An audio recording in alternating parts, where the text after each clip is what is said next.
On met notre argent à la banque, on prend des assurances, bref, on fait confiance au système. Mais est-ce que cette confiance est justifiée?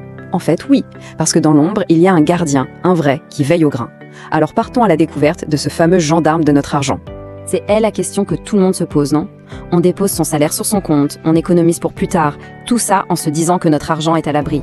Mais au fond, est-ce qu'on en est si sûr? Est-ce qu'on parie sur la chance ou est-ce qu'il y a une vraie garantie derrière tout ça?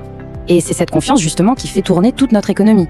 On part du principe que les banques sont solides, qu'elles jouent le jeu. Et en fait, ce n'est pas juste une impression.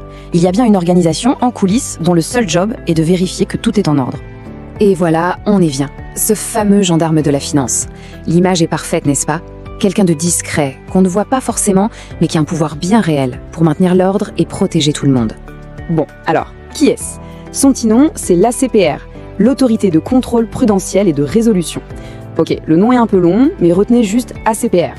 C'est un organisme public qui est en fait rattaché à la Banque de France.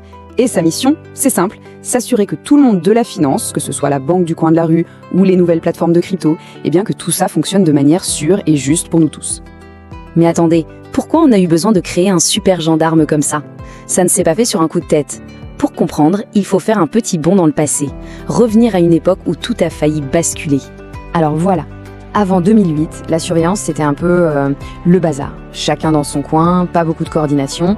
Et puis, paf, la crise financière mondiale arrive et met en lumière toutes les faiblesses du système. C'était le chaos. La réponse, elle est arrivée en 2010 et elle a été radicale. On arrête de s'éparpiller, on fusionne les superviseurs des banques et des assurances et on crée une seule entité, l'ACPR. Une autorité unique beaucoup plus forte, capable de réagir vite et bien. Ok, donc on sait pourquoi elle a été créée. Maintenant, la question c'est, concrètement, elle fait quoi, l'ACPR? Eh bien, son travail, il tient sur 3 piliers, 3 missions vraiment essentielles pour que notre économie tienne la route. Alors, voici son plan de bataille en quelque sorte. C'est simple, c'est en 3 étapes. 1. La surveillance. On s'assure que les fondations sont solides. 2. La protection. On défend les clients. Et 3. La gestion de crise. On se prépare au pire, au cas où. Alors, la première mission, on l'appelle la surveillance prudentielle. C'est un peu technique, mais l'idée est super simple. En gros, la CPR va vérifier que les banques et les assurances ont une sorte de matelas de sécurité bien épais. Assez d'argent de côté, des fonds propres, pour pouvoir encaisser un gros choc économique sans s'effondrer.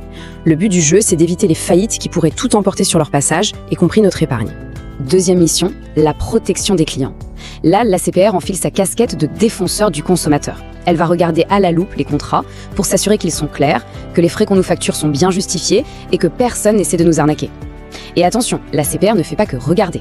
Si une banque ou une assurance dépasse les bornes, elle peut taper du poing sur la table, amende salée, et ça peut même aller jusqu'à leur interdire d'exercer. Et enfin, la troisième mission, la résolution bancaire. Ça, c'est vraiment la grande leçon de la crise de 2008. Imaginez une banque qui est sur le point de s'effondrer. Avant, c'était la panique totale, avec un risque que tout le système s'écroule comme un château de cartes. Maintenant, l'ACPR peut intervenir. C'est elle qui gère la situation, qui organise soit un sauvetage, soit une fin de vie ordonnée de la banque.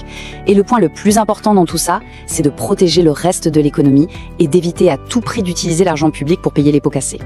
Bon, on a parlé des banques, des assurances, c'est le monde d'hier en quelque sorte. Mais la finance, ça bouge, et ça bouge très très vite. Et la CPR, elle est obligée de suivre. Alors, direction la nouvelle frontière, le monde des cryptos.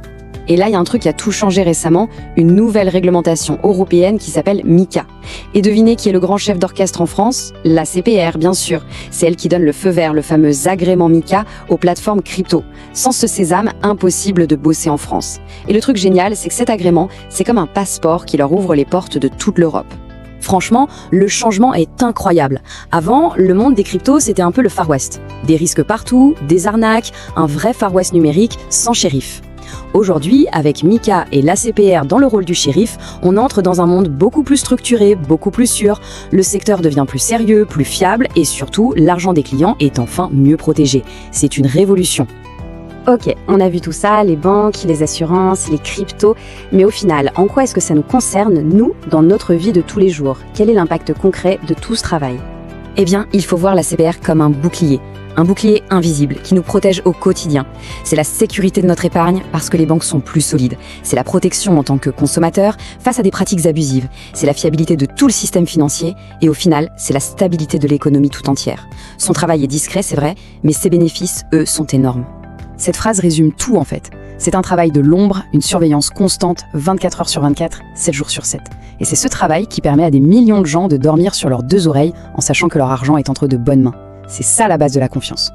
Et on va finir là-dessus avec cette question qui fait réfléchir. Finalement, la confiance, ce n'est peut-être pas quelque chose qu'on voit, c'est plutôt quelque chose qu'on ressent. C'est la certitude que même quand on ne regarde pas, il y a quelqu'un en coulisses qui veille à ce que tout le monde respecte les règles. Une présence discrète, oui, mais absolument fondamentale.